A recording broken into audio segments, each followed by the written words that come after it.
Hello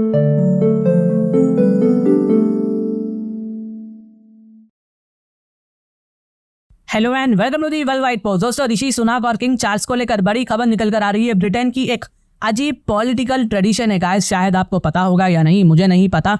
हर हफ्ते यानी 7 दिन में एक बार यूनाइटेड किंगडम के प्राइम मिनिस्टर को यूनाइटेड किंगडम के मोनार्क से मिलना होता है। यानी हर हफ्ते ऋषि सुनाक को ना अपना चेहरा किंग चार्ल्स को दिखाकर आना पड़ता है कि जी देखिए मैं जिंदा हूँ। मजाक कर रहा है। यह यूनाइटेड किंगडम में प्रोटोकॉल्स होता है। यूके के प्राइम मिनिस्टर आमतौर पर बकिंगम पैलेस जाते हैं, मोनार्क यानी किंग चार्ल्स को ब्रीफ करते हैं कि हाँ जी सब बढ़िया है, सब फर्स्ट क्लास है, झकास है, सब काम अच्छा चल रहा है, अगर कोई परेशानी है तो वो भी कहकर निकल जाते हैं। शायद कुछ चाय वगैरह बिस्किट भी खा लेते होंगे और फिर वापस अलविदा कहकर चले जाते हैं।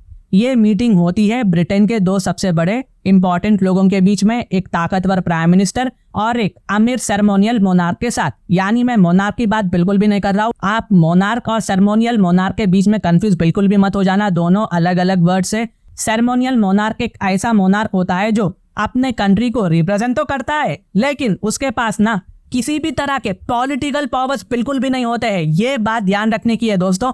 लेकिन अब इसमें ना एक ट्विस्ट भी है। किंग चार्ल्स अब भी अमीर और सेरेमोनियल मोनार्क है, लेकिन जो अब रिपोर्ट निकल कर आई है ना, प्राइम मिनिस्टर ऋषि सुनाक किंग चार्ल्स से भी बहुत ज्यादा अमीर हो चुके हैं। जी हाँ, बिल्कुल सही सुना आपने। रिसेंटली ब्रिटेन की रिचेस्ट लोगों की एक लिस्ट निकल कर आई है। किंग चार्ल्स 258 रैंक पर है, उनकी नेटवर्थ लगभग $770 मिलियन है। वेरास ऋषि सुनाक और उनकी वाइफ 245 रैंक पर है, उनकी नेटवर्थ $820 मिलियन है। $820 मिलियन, ये कोई छोटी मोटी रकम नहीं होती guys. Still it is a very very big amount.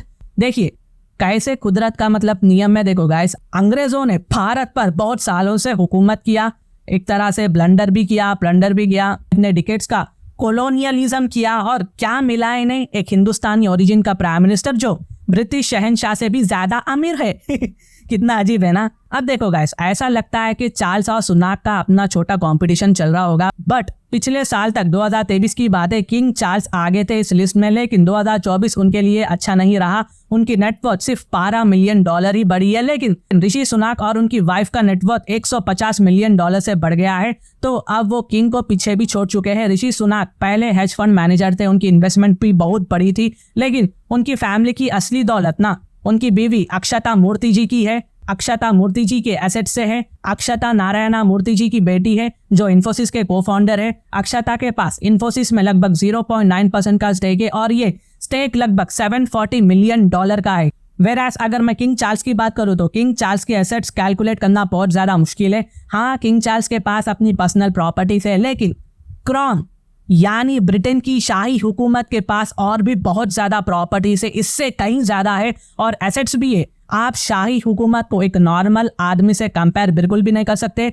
आप शाही हुकूमत को एक नॉर्मल फैमिली से भी बिल्कुल कंपेयर नहीं कर सकते। अगर इन सबको मिला दिया जाए ना तो किंग चार्ल्स की टोटल नेटवर्थ लगभग $28 बिलियन हो सकती है। यह उन्हें ब्रिटेन का 3rd रिचेस्ट पर्सन भी बना देता है। अब ये सब ब्रिटेन के सिटीजन्स को ना बहुत ज्यादा अजीब लग रहा है, क्योंकि देखो मैं ये इसलिए कह रहा हूँ क्योंकि ये दोनों लोग अपनी दौलत खुद नहीं कमाए थे। उनकी दौलत या तो इनहेरिटेड थी या फैमिली के एसेट से आई थी, और दोनों ही टेक्निकली ना अनइलेक्टेड है। यानी कि किंग चार्ल्स तो वैसे ही शाही शहंशाह बन चुके थे एलिजाबेथ मरने के बाद, और ऋषि सुनाक भी प्राइम मिनिस्टर बन चुके थे बिना डायरेक्ट इलेक्शंस के जीते, क्योंकि सर्कमस्टेंसेस ऐसे आ गई थी कि ट्रस्ट के बाद उन्हें ही पीएम बनाना पड़ा। असल बात यह है कि ये दिखाता है कि आम लोग ना किस तरह के लोगों के अंदर गवर्न हो रहे हैं, किस तरह की गवर्नमेंट है उनके पास। सुनाक के लिए ये बिल्कुल भी अच्छी बात नहीं है। मैं ऐसा क्यों कह रहा हूँ आगे बोलूंगा, और मुझे ये बोलना पड़ेगा आपको। इंडिया की पॉलिटिक्स ना बहुत यूनिक दिखेगी अगर आप यूके यूएस के पॉलिटिक्स से कंपेयर करोगे।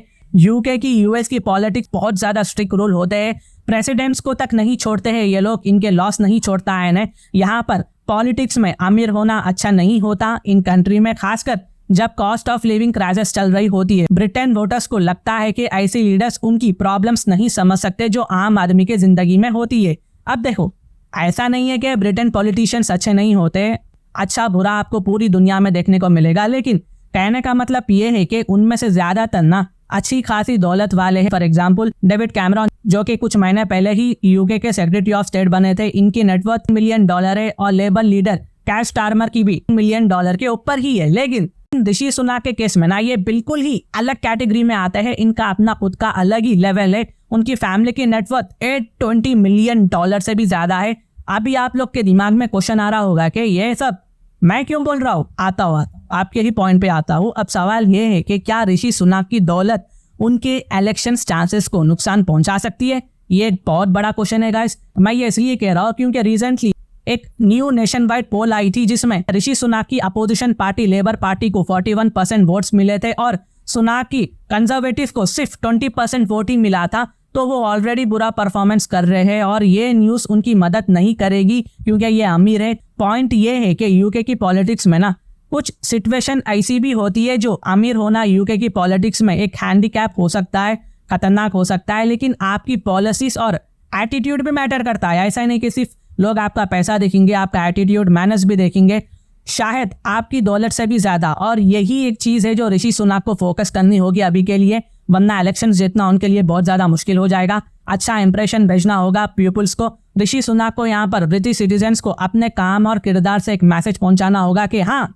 मेरे पास पैसा है, मैं पैसे वाला हूँ, लेकिन मैं मेरे पोजीशन, मेरे काम को अच्छी तरह से जानता हूँ, मैं समझता हूँ, मैं मेरे पैसों से ज़्यादा अपने नेशन को, अपने काम को वैल्यू देता हूँ। ये कहीं ना यहाँ पर एक मैसेज डालना चाहिए ब्रिटिश सिटीजन्स को, वरना वोट्स आना बहुत ज़्यादा मुश्किल हो जाएगा। वैसे आपकी राय क्या है नीचे लिखिएगा कमेंट सेक्शन में, मैं उन्हें हार दे दूंगा। रियली मैं बहुत ज़्यादा जानना चाहता होगा आपका क्या ओपिनियन है। तो ये कुछ अपडेट्स थी जो मैंने आप तक लाया है। अगर मेरी वीडियो इन्फॉर्मेटिव दिखे तो इंटरनेशनल अफेयर्स के लिए आप मेरे चैनल को सब्सक्राइब कर सकते हैं। Thank you for watching, thank you for hearing and I always say God bless you all.